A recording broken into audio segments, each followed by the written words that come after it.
A nossa história começa com um cara que virou rei. E não era qualquer rei, era o rei.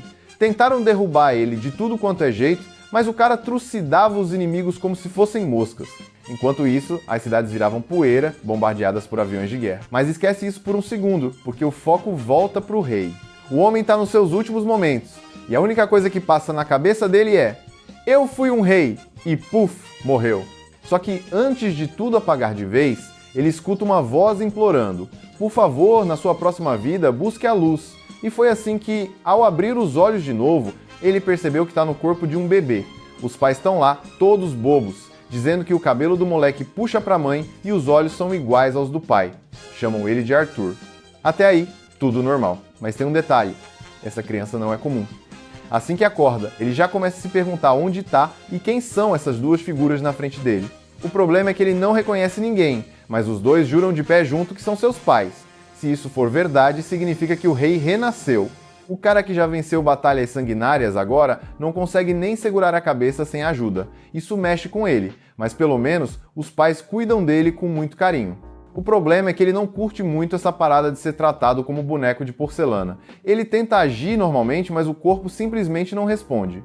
E para piorar, no meio desse estresse todo fez cocô. A humilhação foi real. Nada tá saindo como ele queria, e essa nova forma é uma prisão. Ele quer ficar acordado e pensar num plano, mas o corpinho frágil não aguenta e ele simplesmente apaga. Mas a coisa fica interessante no dia seguinte. Ele vê o pai usando magia, o cara simplesmente parte uma pedra ao meio com um golpe. Um golpe! Um pedaço da pedra até acerta ele, mas a mãe chega logo depois e cura tudo como se nada tivesse acontecido. Arthur, que já viu muita coisa na vida passada, percebe que esse mundo tem umas paradas que ele nunca imaginou. E ele fica fascinado. Se conhecimento é poder, então o plano dele é simples: observar tudo e entender como esse mundo funciona. O pai do Arthur tem um trampo peculiar: matar monstros. Ou seja, o cara chega em casa todo dia parecendo que saiu de um campo de batalha. Arthur rapidamente percebe que essa sociedade é tensa, todo mundo anda armado. E isso só significa uma coisa: se ele não quiser virar estatística, precisa ficar forte o mais rápido possível. Mas por enquanto, ele só pode fazer uma coisa: dormir. E sinceramente, isso até que é bom. Na vida passada, dormir era um luxo que ele não podia se dar. Toda hora tinha gente tentando cortar a cabeça dele. Os meses passam, e Arthur já está engatinhando quando se depara com um espelho.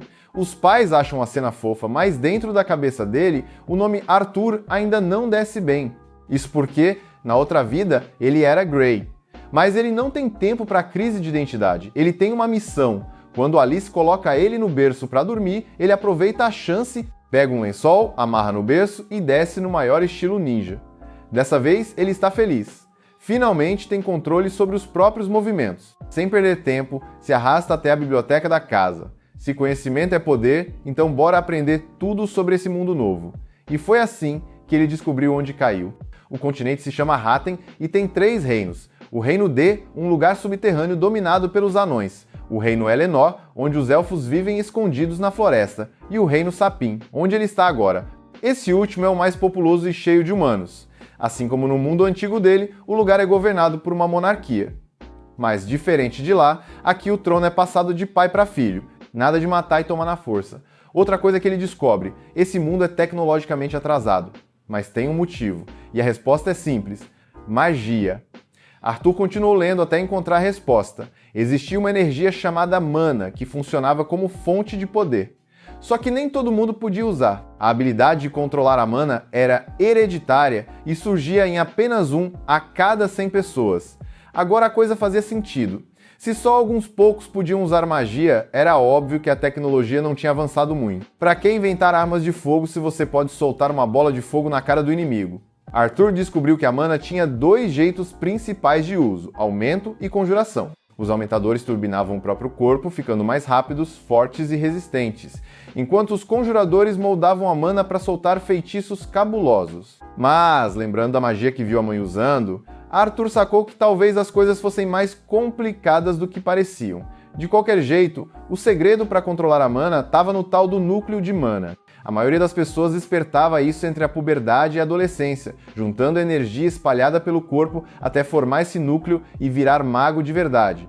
Arthur comparou isso com algo que ele já conhecia: O esquema era o mesmo, ficar ciente da própria energia, aprender a controlar e depois soltar. Ele achou que podia usar esse conhecimento da vida passada para sair na frente e começou a se concentrar. Mas antes que conseguisse qualquer coisa, sua mãe o pegou no colo no maior reflexo ninja. Alice sentiu um cheiro suspeito e, sem hesitar, decretou: "Tem cocô aqui." Arthur, lógico, negou na hora, mas, quando tocou a bundinha, confirmado. Se existisse um buraco negro ali, ele teria pulado dentro. Alice levou ele para trocar, enquanto ele só conseguia pensar numa coisa: precisava ficar mais forte. 2 anos se passaram e Alice estava encantada com Arthur, jurando que ele era o bebê mais lindo e esperto do mundo. Mas tinha uma parada que preocupava ela: o moleque nunca sorria. Um dia, ela flagrou Ray no quintal, com Arthur segurando uma espada minúscula. O olhar que ela lançou no marido foi o tipo de coisa que deixaria até um guerreiro tremendo. Arthur, por outro lado, estava amando. Em 2 anos de observação, ele percebeu que sua mãe era a verdadeira chefe da casa. Será que esse mundo era matriarcal? Mais tarde, Alice levou Arthur para dar um rolê na vila. Para ele, aquilo era muito mais do que um simples passeio. Era uma oportunidade de entender melhor o mundo onde caiu. As armas e ferramentas mostravam o nível tecnológico, os materiais estranhos indicavam recursos desconhecidos e o melhor, ele viu magia sendo usada bem na sua frente. Ele estava se divertindo, mas no fim do dia o corpinho de criança não aguentou e o sono veio com força. Mesmo assim, Arthur refletiu. Será que todas as famílias eram assim? Na vida passada ele cresceu em um orfanato, nunca soube o que era ter uma casa de verdade. Mas agora ele sentiu o calor dos braços da mãe. E isso era bom. Enquanto fechava os olhos, Alice olhava para ele e pensava que um dia o filho ia querer explorar o mundo, assim como o rei. No fundo, ela queria que Arthur tivesse uma vida tranquila, mas sabia que isso não ia durar para sempre. Dias depois, Arthur observava seu pai tentando usar magia. Ele achava ótimo ter alguém para aprender, mas Ray não era lá o melhor professor. O cara tentou fazer uma pedra flutuar e falhou miseravelmente. Quando mudou para magia de aumento, no entanto o negócio funcionou direitinho. Na hora da soneca, Alice levou Arthur para o quarto, mas passaram pela biblioteca no caminho. Arthur ativou sua técnica secreta de bebê, fez cara de pidão e apontou para os livros. Alice tentou resistir e falhou. A essa altura, Arthur já tinha aprendido muita coisa, mas a mais importante era a criação do núcleo de mana. Ele começou a juntar os fragmentos espalhados pelo corpo e focá-los num único ponto. Era difícil, mas ele estava conseguindo. Até que, bum, a casa tremeu inteira. Ray protegeu Alice da explosão e os dois que estavam do lado de fora correram para ver o que aconteceu. Quando chegaram, viram Arthur levitando. O moleque olhava para eles todo radiante. Deu certo! Ele botou os pés no chão de novo, satisfeitíssimo. Mas, do nada, um pedaço de madeira carbonizado por ele mesmo começou a despencar. Arthur pensou rápido. Não é possível que eu vou morrer assim. Foi quando sua mãe surgiu na frente dele. E seu pai, com magia de aumento, desviou os destroços. Naquele momento, Arthur entendeu. Eram seus pais que garantiam sua segurança. Ele tinha os pais que qualquer criança deveria ter. Alice, tremendo, segurou o filho nos braços e chorou de alívio. Até mesmo Ray, sempre durão, deixou algumas lágrimas escaparem. Arthur não entendeu por que eles estavam chorando. Devia ser orgulho, né? Mas ainda assim, ele não entendia. Isso não era algo que um livro podia ensinar. Isso era algo que ele nunca soube na sua vida passada. Ele nunca soube o que era ter uma família. E sem nem perceber, começou a chorar também. Pela primeira vez, Arthur sentiu o verdadeiro significado da palavra lar. E mais nada, é só isso.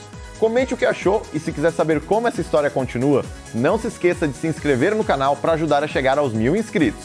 Temos capítulos novos toda semana. Eu sou o Flip Senpai e nos vemos na próxima.